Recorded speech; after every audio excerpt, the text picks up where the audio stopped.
오늘은 시내산 학교 5번째 시간, 불안에서 자유하라. 한번 따라합시다. 불안에서 자유하라. 오늘은 피해자에 대해서 같이 한번 좀 생각을 해보도록 하겠습니다. 예전에 한국에서 이제 둘째 딸내미 예인이를 출산을 하게 되고, 또 산모가 산후조리원에서 이제 몸을 좀 풀고 있었던 때였습니다.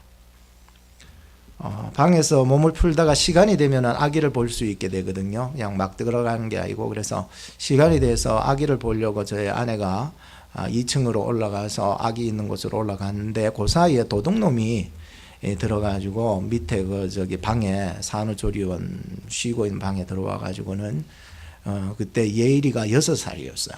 예일이가 6살 게임하고 있었는데, 도둑놈이 들어와 가지고 막 가방을 뒤지고 막 서랍하고 막 다 뒤지는 거였어. 예일이가 6살쯤 되면 그래도 누군지 정도는 분간이 되잖아요. 그래서 게임을 하면서 겁을 먹었나 봐요. 아저씨 하지 마세요, 그런 거예요. 그래서 그러니까 이 도둑놈이 훔쳐가야 될 게 많은데, 무언가 다 디베다 이제 예일이가 또 한번 아저씨 하지 마세요, 그런 게. 이게 이 도둑놈이 닌 하던 거나 해라, 게임하고 있거든. 그래서 게임 계속하고 있어. 지갑을 훔쳐간 거예요. 제 아내 지갑을 훔쳐가고, CCTV가 그때 없어가지고 누군지 얼굴을 분간하지 못했었는데, 그 찰나에 어떻게 그때 들어와서 도둑질을 해가는지 모르겠지만 그걸 해가지고 나중에 경찰에 신고해야지요. 신고했더니 경찰도 뭐 잡을 수는 없고 뭐 전혀 안 돼요. 그래서 산후조리원에 얘기를 했더니 자기들도 보상은 안 된다는 거예요. 왜냐하면 기중품이나 물건은 미리 자기들한테 맡겨놓지 않았기 때문에 그거는 보상을 해줄 수 없다라고 참 억울하기는 했었습니다. 그렇지만은 또 한편으로는 감사했었습니다. 그 얘기를 듣고 저도 깜짝 놀랐습니다. 예일이는 괜찮은가 이 생각이지, 돈 잃어버렸는 거 그거 뭐 얼마냐 그거보다는 사실 돈은 잃어버리면 조금 잃는 거지만 명예를 잃어버리면은 많이 잃는 거고, 사람이 건강을 잃어버리면은 다 잃어버리는 거나 똑같다 이러는데, 그거보다도 더 귀중한 생명을 잃어버리면은 이거는 뭐 사람 무너지는 거거든요. 그래서 하나님 비록 돈은 좀 잃어버렸다 해도 실망하지 말고 오히려 우리 예일이가 그 도둑놈 가운데서도 꿋꿋하게 덤벼들고 왜 그러세요 그런 게 참 대단하지만은 목숨을 살려주셔서 감사하다는 그 생각을 한번 해보게 했었습니다. 오늘 저나 여러분들이 참 물질이 잃어져도 그 모든 손해배상을 다 받을 수가 없는 게 한두 사건이 아니라고 생각합니다. 지금 뭐 검찰 경찰들이 뭐 사실 엄청나게 많고 그렇게 해도 사실 해결을 하지 못했던 그 사건들이요, 사실 사건보다도 더 많이 존재한다고 생각합니다. 사실 여기 의사들이 얼마나 많습니까? 뭐 OU라든지 뭐 다른 학교 같은 데 보면 의과대학 뭐 지원해가지고 뭐 공부해서 나중에 의사 되려고 하는 이민자들은 보통 많이 아이들을 의사 시키려고 할 경우가 많이 있어요. 그래서 너무 이게 의료비도 비싸고 하니까. 근데 사실 이게 의사들이나 간호사들도 막 이렇게 많이 있기는 하지만은 사실 병들어 죽는 사람도 많이 있거든요. 그래서 내가 다 혜택을 보지 못하고 그렇게 제가 아는 분 몇이도 좀 의사는 많아도 못 고치는 병이 아직까지 많이 있다는 생각을 해보게 했습니다. 세상에는 이렇듯이 법규도 많지만은 모든 문제는 해결할 수 없다 이렇게 생각하고 있습니다. 그와 같이 우리가 오늘 율법을 엄청나게 많이 읽었는데 딴 날보다 많이 읽었어요. 율법에 대해서 굉장히 많이 읽어가 규칙들이잖아요. 보상을 어떻게 받고 어떻게 하면 어떻게 되고 아니면 때려 죽여야 되고 뭐 이런 얘기들이 굉장히 많이 나오고 있는데, 사실 이런 율법으로는 인생의 모든 문제를 해결할 수 없습니다. 그래서 이 율법이 모자라니까 유대인들은 조항들을 계속해서 또 만들고 또 만들고, 탈무드 같은 경우도 엄청난 방대한 양이 있잖아요. 그죠? 그러니까 법이라고 하는 것은 계속해서 만들고 또 만들다 보니까 그것이 나중에는 나를 괴롭게 하고 얽으면은 힘들게 하는 멍해가 될 수밖에 없었다라고 하는 말씀인 것입니다. 오늘 우리에게는 율법법 외에 다른 한 법이 우리에게 존재하고 있어야 합니다. 그것은 오직 예수님께서 날 위해서 십자가에 못 박혀 죽으심으로 말미암아 우리를 구속하신 그 사랑의 법만이 우리의 죄악 속에서부터 해결할 수 있는 법인 줄로 믿으시기를 바랍니다. 신학생 때 참 오토바이 사고가 일어나가지고 박혔는데 이 사람이 종이 하나를 가져와가지고 참 억울하더라고요. 나중에 생각하니까 그때 뭐 8만 원인지 10만 원인지 하여튼 그다 적어가지고는 종이에다가 요걸로 우리가 퉁치자 이래가지고 그게 제가 그때 신학생 되니까 아무것도 모르고 그냥 착하고 순진하니까 그러다 그래 이것만 하면 된다 해서 사인을 해줬어요. 제가 뭐 옷 조금 찢어지고 저까지 떨어졌거든요. 근데도 하나님 살려주셔가지고 근데 나중에 보니까는 참 오토바이 가게 가서 이거 오토바이 고치려고 하니까는 그것 가지고는 안 된다는 거예요. 그 돈 가지고 내가 오토바이 값도 안 나올 정도로 앞에 쇼바가 기역자로 꺾일 정도로 해버렸으니까 그래서 참 지금 생각하면 참 이거는 제대로 내가 보상도 못 받고 참 억울하다. 참 그런 마음이 들긴 했지만 또 그날 또 금요일이래 가지고 교회 가서 엄청 기도했습니다. 내가 비록 돈은 많이 들어가고 이랬지만 하나님 목숨 살려주셔서 감사하다고 이제는 내가 주를 위해서 살겠다고 그때 사고 나고 오토바이 뭐 덜 고치고 이런 게 중요한 게 아니라 그때 한번 각오한 적이 있어요. 하나님 나 이미 죽은 목숨이니까 주를 위해서 헌신하겠다고 막 이렇게 결단이 일어나게. 우리는 어떤 사건과 사고가 일어날 때에는 선한 어떤 결단들을 좀 바라보고 나갔으면 좋겠다는 생각이 해보게 되는 것입니다. 예전에도 한번 얘기했지만 정말 신학교 때는 돈이 제일 궁하니까는 그래서 돈 벌려고 아르바이트 갔다가 버스 높은 귀에 사다리 올라갔다가 떨어져 가지고 다리 지금 무릎팍 제가 이게 슬개골이 더 커요 한쪽이. 그만큼 다치고 그랬었는데 참 그때는 감사한 게요. 첫날 가가지고 팀원들하고 팀장들하고 멤버 딱 정해서 일하는 거거든요. 그래서 그 첫날 그런 일을 당해버렸으니까 내가 실수해서 이랬으니까 뭐 나 할 수 없다. 그래서 형이 서울까지 와가지고 트럭 태워가지고 고향까지 막 갔죠. 방기부수 해가지고 다리를. 그때 뭐 한 석 달은 고생했어요. 근데 다 끝난 줄 알았는데 어느 날 제가 일했던 그 팀장이 팀원들하고 몇 사람 데리고서 고향까지 찾아온 거예요. 너무 감사한 거예요. 이게 제가 같이 팀원으로서 제가 실수해서 정말 떨어져서 지금 미안한데 근데 자기들이 내 목까지 다 일해줬다는 거예요. 그리고 돈 봉투를 꺼내면서 우리가 대신 일해줬는 목이다고 하면서 그거를 돈 봉투를 꺼내주는 거예요. 내가 이건 너무 감사한 거예요. 와준 것도 감사하고 돈 준 것도 감사한데 더 고마운 게 뭔 줄 아세요? 그분이요 안수 집사님이었는데 날 위해서 눈물로 기도해 주는 거예요. 그게 더 고마운 거예요. 야 진짜 그때는 진짜 이런 것이 참 예수 믿는 사람이 해야 되는 일이구나. 예수 믿는 사람이라면 진짜 찾아와 준 것도 감사한데 돈 봉투 준 것도 진짜 감사한데 더 감사한 건 눈물로 기도해 줘서 어서 속히 일어나서 주의 일 감당하라고 내가 전도사인 걸 아니까 그 한수 집사님이 반드시 그분은 축복받았을 줄 믿습니다. 그래서 참 고맙고 감사합니다. 오늘 우리는 불안에서 자유하라.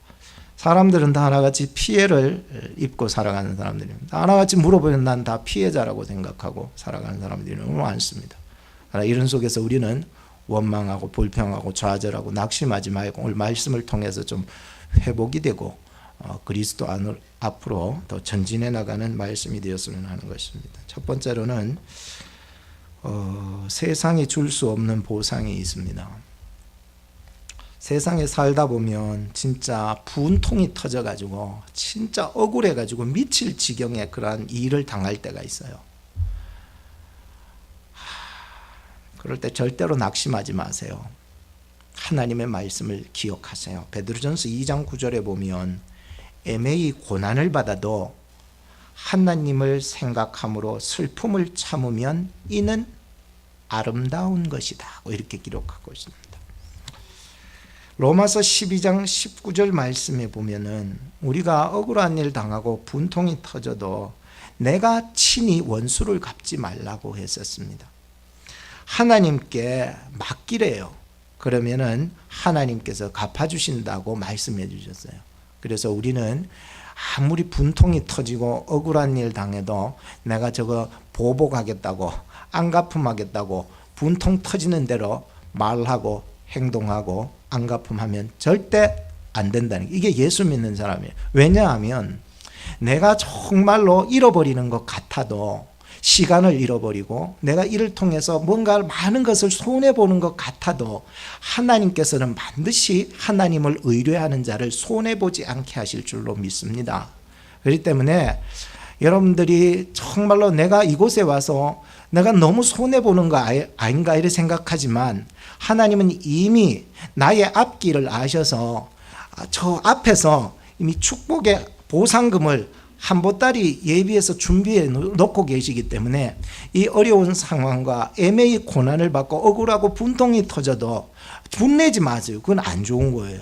그래서 모세가 분냈다가 반석을 몇 번 쳤어요? 2번 쳐버리다가 분냈다가, 야 이놈들 내가 너희들을 인도한다고. 모세가 인도한 게 아니거든요. 모세는 그냥 쓰임을 받을 뿐이고 저도 하나님의 말씀을 전할 뿐이지 내가 분통이 터질 이유는 하나도 없고, 여러분들도 여러분들의 인생이 지금까지 살아가지고 생명이 붙어 있는 거는 여러분들이 살아서 산 게 아니고 하나님이 살려주셔서 산 줄로 믿으시기 바랍니다. 모든 게 내 의가 없는 거예요. 하나님의 은혜로 살아가기 때문에 이걸 아는 사람은요 절대로 안갚음하지 않는다라고 하는 거예요. 왼수가 있어도 누구한테 맡겨야 돼요? 하나님께 맡겨야 된다라고 하는 것입니다. 파니 제인 크로스비 여사는 이 찬송가를 지었는데 얼마나 많이 지었는지, 뭐 우리나라 찬송가에는 선별해서 이렇게 뽑아서 뭐 이렇게 하지만은 사실 이분이 지었던 찬송시는요 9,000개나 넘는다고 할 정도로 굉장히 많이. 근데 이분이 출생해서 6주가 되었을 때에 병원에 갔는데 의사가 이게 눈이 안 좋다 그래가지고 잘못 실수했어요. 세상에 돌팔이 의사들이 많아요. 그래가지고 이 의사가 와서 약물 치료를 잘못 처방해 준 거예요. 그래서 이 아이가 6주 되었을 때에 실명을 해버린 거예요.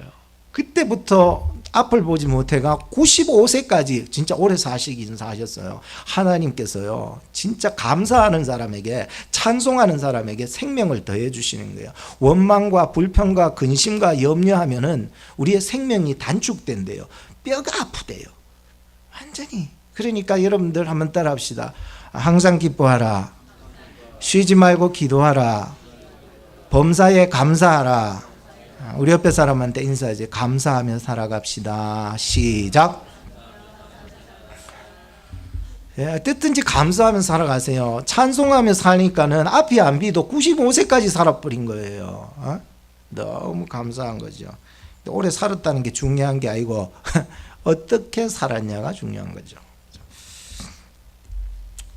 그래가지고 동네 사람들하고 교회 사람들이 가만히 있지 않았어요. 그래서 몰려가가지고 저 의사한테 찾아가서 처벌을 어떻게 주든지 배상을 받아내야 된다고 해서 의사를 찾아갔대요. 근데 의사는 벌써 티 있는 거예요. 어디 간지 없어. 그러니까 배상도 보상도 못 받고 찾지도 못하고 그래야 돼요.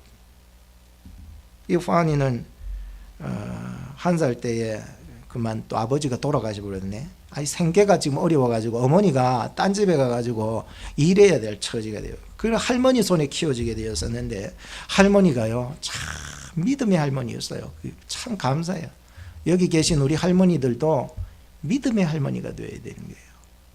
환희야, 하나님 절대로 원망하지, 위로해 주는 거예요. 하나님 절대로 원망하지 말거라. 하나님은 반드시 이 말이에요. 더 좋은 계획과 하나님께 더 가까이 나가면은 더 좋은 보상으로 너에게 해주실 거야.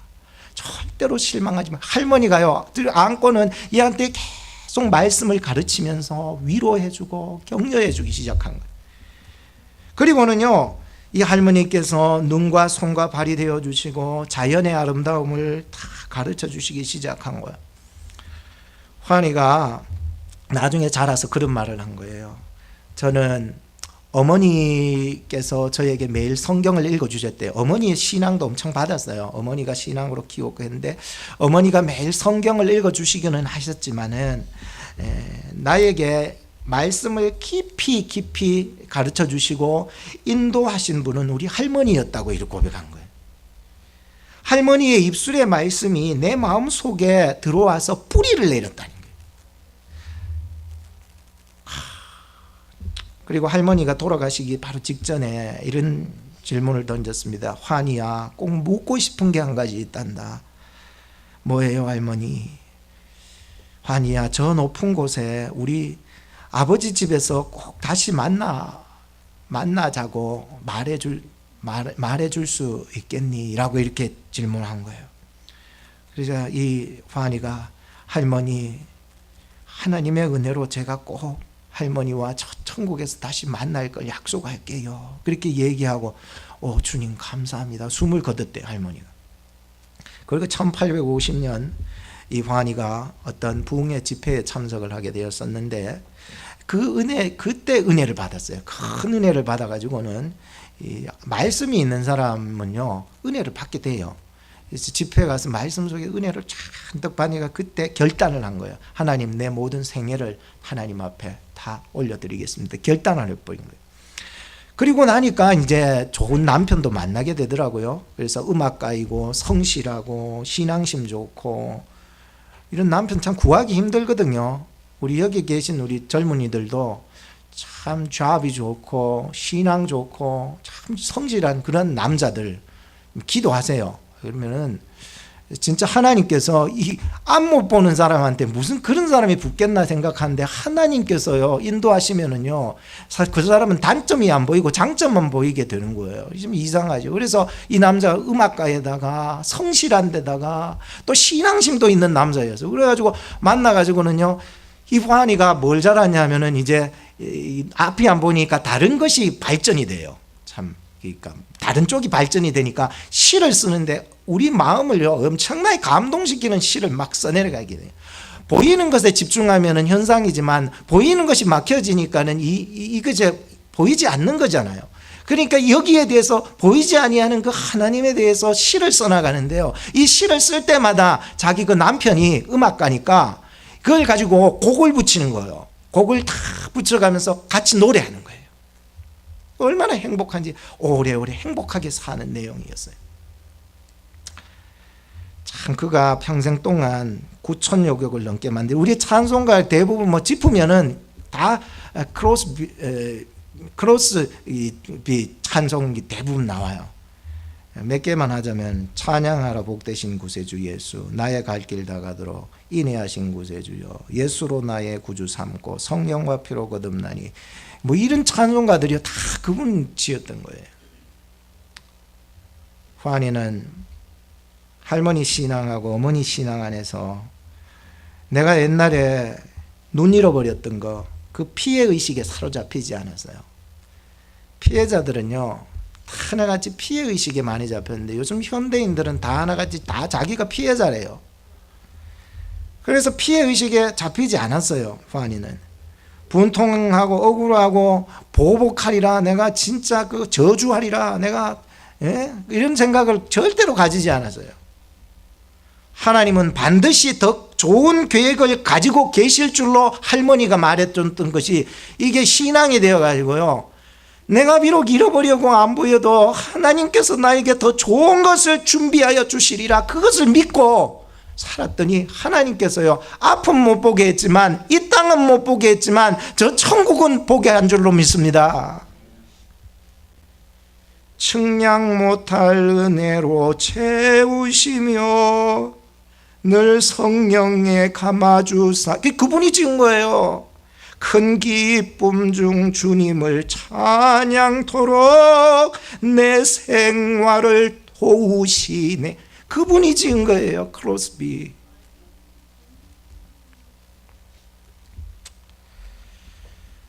요셉처럼 억울한 사람이 어디 있겠습니까? 그러나 그는 그 인생을 다 살고 총리가 되었을 때 고백하잖아요. 나를 여기까지 인도하신 분은 하나님이시니, 자기를 팔아버렸고 웅덩이에 가두어가지고 미워했던 그 형제들, 그 모든 마음이요 다 어디론가 사라졌어요. 하나님께서요 함께하는 사람들은요 내 모든 것들을 다 지워주시고요 좋은 것이 생각나게만 해주시는 거예요.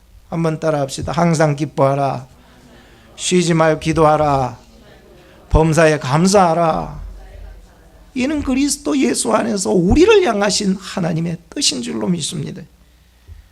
두 번째는 율법의 정신은 사랑입니다. 율법하면 사람들은 다 두려워요. 오늘 이 율법이 엄청 많은데 죽인다, 반드시 죽인다, 완전히 끄집어내서 완전히 죽인다, 이런 얘기들을 막 가득 차이지. 벌벌벌 보상해야 된다, 막 이렇게 되니까는 막 벌벌벌 떨리는 거예요. 그런데 그것은 율법의 외식만 알 뿐이지 율법의 정신을 모르기 때문에 그래요. 율법의 정신은 무엇이라고요? 사랑이더라 말이에요. 한번 따라합시다. 율법의 정신은 사랑입니다. 그래서 율법을 대할 때에 예수 믿는 자는 그 안에 자유하기 때문에 두려워하지 않아요.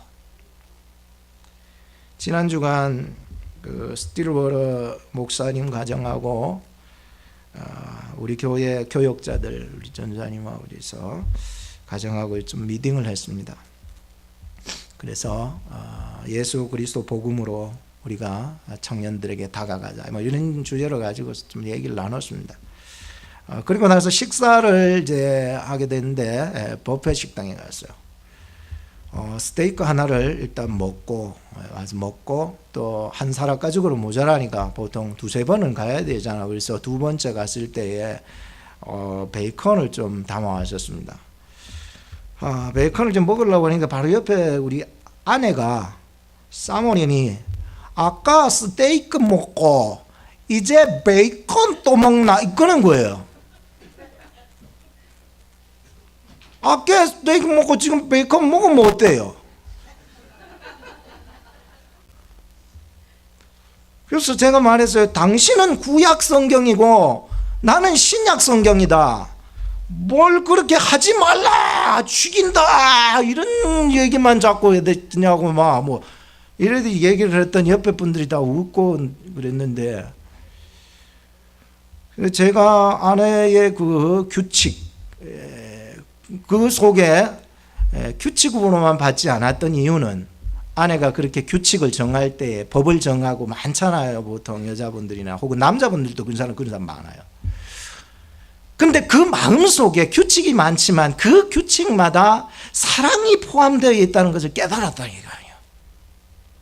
오늘 하나님의 말씀이 뭐 먹지 마, 죽인다 이런데 그 속에 하나님 율법의 그 정신이 무엇인지를 깨달으니까요, 이 말씀은 하나하나가 내 마음속에 박히는 하나님의 무궁한 사랑이 다가오는 거예요.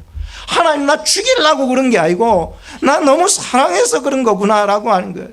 나 이 땅의 사람 안 만들고 하나님의 사랑 만들라고, 이 땅 사람 되게 안 하고 육신의 사람 만들지 않고 저 천국 백성 만들라고 그렇게 지금 이 말씀하는구나라고 하는 걸 그제서야 깨달아가기 시작했다는 거예요. 구약 같은 사람이 있어요. 구약의 정신을 배워야 되는데 구약 같은 사람, 구약적 사람 이라고 얘기하죠. 그런 사람은 규칙이 굉장히 많아요. 여러분 구약 성경에 보면은 그 계명들이 얼마나 많은지 아세요? 613가지로 나눈대요. 하라, 하지 말라 이렇게 되는 것이, 하라는 계명은 248개고 하지 말라는 건 365개로 더 많이 있네요. 그래서 구약적 사람들은 이 규칙이 너무 많아가지고 막 규칙을 지정해 놔놓고 이걸 어기면 어떻게 됩니까? 당신 벌칙 내라, 보상해라. 이에는 이로 보상하고, 또 눈에는 눈으로 보상하고, 귀에는 귀 아프게 했으면 귀로 보상을 해내야 돼. 내 다리가 아프다면 니도 다리를 잘라내야 돼. 이게 이런 일들이 일어나는 거예요. 안 그러면 반드시 너 죽인다고 이렇게 되는 거예요. 이게 지금 구약 성경에 나타나는 외형적 규칙들의 모습입니다. 가만 살다 보니까 구약적인 아내를 둔 남편들은 참 힘이 들겠더라고요. 물론 구약적 남편들도 있어요. 근데 구약적 아내들이 더 많은 것 같아요. 그 구약적 아내들을 둔 남편들은 힘들어요. 아내 말을 잘 듣고 따르면 살아남는데 아내 말을 안 듣고 개라는 게 이때. 왜 얼마 전에 옆집에 남편이 발렌타인데이 때 엄청난 선물을 해줬는데 당신은 뭐고? 내한테 해준 게 뭐고 지금? 아이 깰랑 초콜릿 하나 이거? 아 이게 뭐냐고 이게? 당신 오늘부터 밥 굶으라고. 굶어요. 굶어 죽이려고. 그때부터 이제 자기가 아는 사람 얘기를 다 꺼내는 거예요. 아는 사람 얘기, 이 사람은 뭘 줬고 이 사람은 뭘 줬는데 어떤 사람은 악어 가죽 백에다가 거기에 도뭉치를 넣어가지고 주기도 했다는데 당신은 내한테 뭐 해줬냐고 이러는 거예요. 당신 오늘부터 날 볼 생각을 하지 말라고. 그래서 남편이요, 남자 자존심이 있어가지고 이건 이렇고 저건 저렇냐고 꼬치꼬치 대들면은 막상 그 남편이 이겼다 할지라도, 말싸움에서 아내를 이겼다 할지라도 그날부터는 남편은 알아서 살아가야 됩니다. 알아서 하세요. 알아서 밥 차려 먹고 알아서 놀든지 말든지 그렇게 살아가야 되는 거예요.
누구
이렇게 읽어보니까 그 대부분이 그래요. 순교자를 우리 가정해 주셔서 감사합니다. 그것도 하나가 아니라 둘이 순교자를 주셔서 감사합니다. 이 내용들이 쭉 돼요. 그 대부분의 내용이 그래요. 근데 7번째 내용이 마음에 확 와닿았어. 나의 사랑하는 두 아들을 죽인 원수를 회개시켜가지고 내 양자, 즉 아들을 삼고자 하는 그 마음을 주셔서 감사합니다. 이래버린 거예요. 정말로 이 손양원 목사님이 자기 아들 2명을 죽였던 그 사람을 찾아서, 안재선이더라고요. 안재선이라는 사람을 찾아가지고는 이 사람을 자기의 양아들로 삼은 거예요. 회개시켜서 양아들로 삼아버린, 원수를 양아들로 삼아버렸다는 거예요. 그리고 이 안재선이도 하나님을 믿고 회개하고 그 손양원 목사님을 아버지로 처음 섬기면서 성씨를 바꾸잖아요. 손재선, 원래는 안재선. 옛날에 우리 뭐 재선이라는 이름이 있었던 것 같은데, 재선. 그래가지고 이분이 신학 공부를 했어요. 예. 그리고 좀 목사는 안 됐어요. 목사는 안 되고 그냥 신학 공부만 하고 참회하고 그러면서 이제 아들을 하나 낳게 되는데, 그 아들 이름이 안경선이에요. 안경선. 그래서 아버지의 이름을 나중에 따서 그렇게 갔는데, 이 경선이를 낳아가지고는 이제 돌아가시면서 경선아 너는 나중에 목사가 되라고 그 유언을 남기니까 나중에 경선이가 목사 되겠다는 생각을 하게 되었었는데, 그리고 이 아버지 안재선 씨가 이제 죽으면서 죽었을 때에 그때 그 장례식에서 어떤 한 사람이 와가지고는 책을 한 권 주더래요. 그때 그 책이 바로 사랑의 원자탄이라는 책을 주면서 이 책 안에는 당신 가족의 이력이 들어있을 거라고 이렇게 얘기를 해요. 그 책을 읽다 고3 때였어요. 이 아들이, 안경선 아들이 고3 때 그걸 보고 혼란이 온 거예요. 혼란이 찾아온 거예요. 그래서 아버지 유언 따라 목사가 되기는 했었어도 나중에 목사가 되었어도 혼란이 온 거예요. 그 시대 때 또 지금도 살아 계시거든요. 58세인가 그러실 거예요. 예, 그 아들이 지금 안경선 목사가 되었는데, 또 얼마나 혼란이 오겠어요. 여러분 한번 생각해 보세요. 그게 자기는 목사인데 내가 왜 목사가 되었지? 혼란이 오는 거예요. 이 손양원 목사 그러면 모든 기독교계뿐만 아니라 교회를 안 다니는 사람도 손양원 목사님 하면은 애양원으로 너무 유명하고 했던 그분의 아들들을 죽인 장본인이 자기 아버지라고 생각하니까 이게 도저히 자기 속에서 용납이 안 되고, 아버지의 그 이력 때문에 수치심과 죄책감과 이 모든 것이 밀려와 가지고 내가 어떻게 해야 될지 몰랐던 게 자기 자신이. 그리고 이 안경선의 아들이 폐병이 들어버렸네. 폐병 속에서 죽음 위기에서 하나님을 만난 거예요. 목사가 돼 만난 게 아니고 폐병이 죽을 가운데 만난 게. 하나님께서 음성을 주시더래요. 모든 사람이 네 아버지를 손가락질해도 나는 십자가로 너의 아버지를 용서했다는 거예요. 이 음성, 하나님이 음성을 주시는 거예요. 그리고 모든 사람이 지금 너를 정죄하고 욕해도 내가 십자가로서 그 피값으로 씻었으니 너는 내 아들이라 이래버린 거예요. 죽음의 위기 속에서 이런 소리를 들어버리니까 이 자기가 가졌던 모든 죄책감, 수치감, 혼란스러웠던 것들이 예수 안에서 완전히 풀려버렸더라. 그러고는 이 폐병 고침 받아가지고 살아나게 돼요. 그리고 자기는 용서가 참 금방 은혜를 받았다고 쉬운 게 아니라고 자기가 고백하더라고요. 오래 가더래요. 자기가 한평생 짊어져야 될 용서의 열매들이에요. 그래서 자기 남은 인생을 이제는 다 하나같이 사랑의 빛 외에는 다른 빛은 안 지겠다고 하면서 이제는 나에게 어려움 당하고 힘든 사람 다 용서하며 살아가겠다고. 왜냐하면 내가 하나님으로부터 만 가지 은혜를 받으니 예수 그리스도의 그 사랑에 받았다는 게, 이 모든 것에서부터 그 은혜가 충만해지니까 이제는 자기의 모든 삶이 용서의 열매, 사랑의 열매로 살아가게 되었다라고 하는 것입니다. 결론을 짓겠습니다. 로마서 13장 8절 말씀에 보면 피차 사랑의 빛 외에는 아무에게도 아무 빛도 지지 말라. 남을 사랑하는 자는 율법을 다 이루었느니라. 사랑 없는 규칙은 멍해일 뿐입니다. 사랑 없는 설교도 울리는 꽹과리일 뿐일 것입니다.